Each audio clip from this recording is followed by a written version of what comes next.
இயேசு கிறிஸ்துவின் இனிய நாமத்தில் வாழ்த்துக்கள். இந்த நாளிலும் லூக்கா எழுதின சுவிசேஷம் 10வது அதிகாரம் 25வது வசனத்திலிருந்து 37வது வசனம் வரையிலும் நாம் கற்றுக்கொள்ளப் போகிறோம்.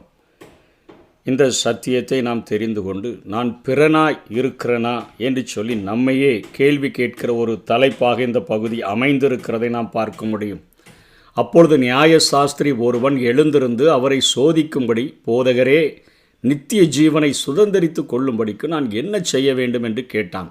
அதற்கு அவர், நியாயப்பிரமாணத்தில் என்ன எழுதியிருக்கிறது, நீ வாசித்திருக்கிறது என்ன என்று ஆண்டவர் மீண்டுமாக அவனிடத்தில் கேள்வியை கேட்கிறார். அவன் பிரதியுத்தரமாக, உன் தேவனாகிய கர்த்தரிடத்தில் உன் முழு இருதயத்தோடும் உன் முழு ஆத்துமாவோடும் உன் முழு பலத்தோடும் உன் முழு சிந்தையோடும் அன்பு கூர்ந்து உன்னிடத்தில் அன்பு கூறுவது போல பிறனிடத்திலும் அன்பு கூறுவாயாக என்று எழுதியிருக்கிறது என்றான்.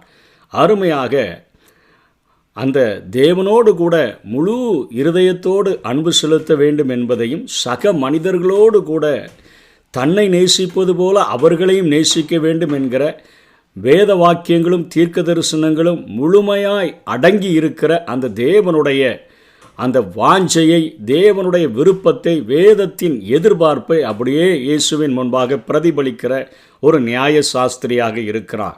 அவர் அவனை நோக்கி, நிதானமாய் உத்தரவு சொன்னாய்.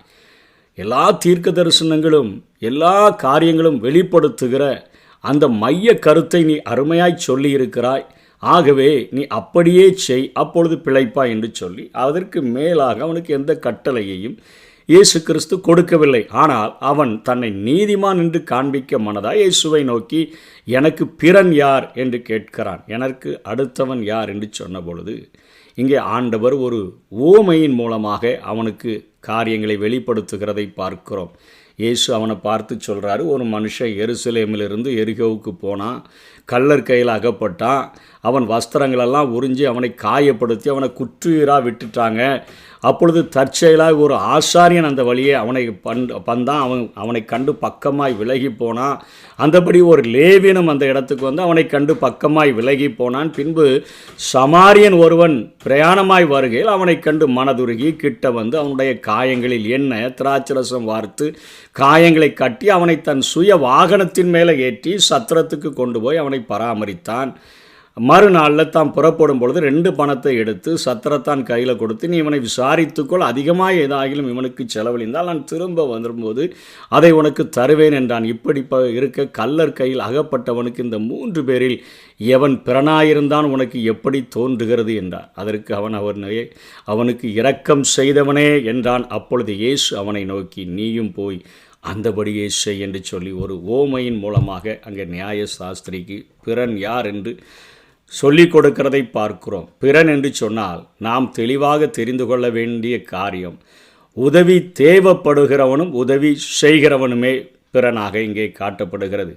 அதாவது உதவி பெறுகிறவன் எந்த ஜாதி என்று தேவையில்லை, எந்த குலம் என்று தேவையில்லை, எந்த மதம் என்று தேவையில்லை, எந்த பின்னணி என்று தேவையில்லை, பணக்காரனா எளியவனா என்கிற காரியங்கள் தேவையில்லை. அதே போல் உதவி செய்கிறவனும் மதம் சார்ந்தவன் அல்ல, அவனும் மதத்தை தாண்டி, இனத்தை தாண்டி, மொழியை தாண்டி, அவன் ஜாதி மத பேதங்களை கடந்து உதவி செய்கிறவனாக இருக்கிற ஒரு காரியத்தை தான் வேதம் பிறன் என்று அழைக்கிறது. எந்த உறவுமே இல்லாத ஒரு மனிதனுக்கு அவன் உதவி தேவைப்படுகிறவனாக இருந்தான் என்று சொன்னால், எந்த காரியத்தையும் சாராமல் ஒரு மனிதன் உதவி செய்கிறவனாக இருக்க வேண்டும் என்பதை வேதம் கற்றுக் கொடுக்கிறதை பார்க்கிறோம். இங்கே அருமையாக உத்தரவு சொன்னானே, எருசலேம் டு எரிகோ அப்படின்னு பார்க்கும் பொழுது அவன் வஸ்திரங்களை உரிந்து கொண்டு அவனை காயப்படுத்துகிற அநேக திருடர்கள் அந்த வழிகளிலே காணப்பட்டதை பார்க்கிறோம். இந்த எரிகோ பட்டணத்தை குறித்து நாம் பார்க்கும் பொழுது அவர்கள் யோர்தான் கரையிலிருந்து வெளியே வந்த உடனேயே அந்த எரிகோவினுடைய வீதிகளிலே அவர் பார்த்து அந்த எரிகோ அடைக்கப்பட்டிருந்ததை எல்லாம் அவர்கள் கண்டார்கள் என்று பார்க்கிறோம். உபாகமம் 34:3 பார்த்தோம் என்று சொன்னால், தென்புறத்தையும் சோவார் வரைக்குமுள்ள பேரீச்சை மரங்களின் பட்டணம் என்னும் ஊர் முதற்கொண்டு எரிகோவின் பள்ளத்தாக்காகிய சமமான பூமியையும் காண்பித்தார். அதாவது பேரீச்சை மரங்கள் நிறைந்த ஒரு பள்ளத்தாக்கான பகுதியாக எரிகோ காணப்பட்டது. எருசலேமிலிருந்து சுமார் 18 மைல் வடகிழக்கில் அமைந்துள்ளது. பாதை மிகவும் இரக்கமானதாக இருந்தது. கொள்ளையர்கள் நிறைந்த ஒரு பகுதி, பெரிய ஏரோதினுடைய குளிர்கால அரண்மனை அங்குதான் இருந்தது என்று வரலாறு கூறுகிறது. யோர்தானினுடைய மேற்கு கரையிலிருந்த இந்த பட்டணத்தின் அண்மையில் இருந்துதான் முன்பு இஸ்ரவேலர்கள் யோர்தானை கடந்து அக்கறைக்கு சென்றார்கள்.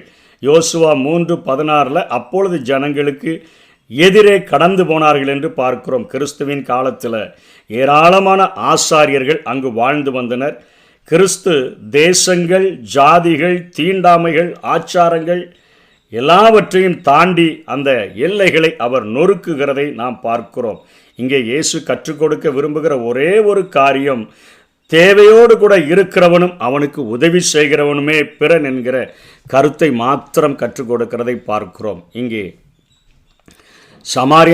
சமாரியனை பொறுத்தவரையிலும் அவன் பிறன் என்ற உறவுக்குரியவனாக இங்கே அவன் சித்தரிக்கப்படுகிறான். பிறனாக மாறும் பொழுது தியாகங்கள் இயல்பானவைகளாக மாறிவிடுகின்றன. என் சொந்தக்காரன் என்னுடைய தான் ஆடாட்டணும், தன் சதையாடலாம் சொல்கிறாங்களே, அப்படி அல்ல. என் இனத்தான், என் மொழியை பேசுகிறவன், என் நாட்டவன் என்கிற எல்லாவற்றையும் தாண்டி தியாகங்கள் செய்ய முற்படுகிறவனே பிறன் என்று சொல்லி இயேசு கற்றுக் கொடுக்கிறார்.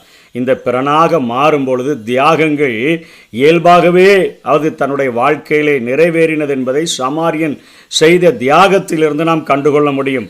அங்கே சமாரியனுடைய பயணம் தடைபடுகிறது. உணவுப் பொருட்கள் செலவிடப்படுகிறது. அதாவது திராட்சரசத்தை அந்த காயங்களின் மேலே வார்க்கிறான். அதே போல அவன் அங்கே மருந்து பொருட்கள் செலவாகிறது. அவர்கள் ஒலிவ எண்ணெயை மருந்தாக பயன்படுத்தினார்கள். அந்த ஒலிவ எண்ணெயையும் அந்த காயங்களிலே அவன் வார்க்கிறான். காயங்களை கட்டுகிறது, ஆடைகள் கிழிக்கப்படுகிறதை பார்க்கிறோம். அதே போல இரத்தத்தில் தோய்ந்து கிடக்கிறவனை தூக்குகிறதற்கு பலன் தேவைப்படுகிறது. குற்றுயிராக மாற்றப்பட்டு கிடக்கிறான். கொஞ்சம் லேசாக பலவீனப்பட்டவன்னா கைதாங்களோடு கூட கூட்டிகிட்டு போயிடலாம். குற்றுயிராய் கிடக்கிற மனிதனை தூக்கி தன்னுடைய வாகனத்தின் மேலே ஏற்றுகிற ஒரு காரியத்தை செய்கிறான். அந்த இரத்த கரை அவனுடைய ஆடையையும் கரைப்படுத்தி இருக்கக்கூடும்.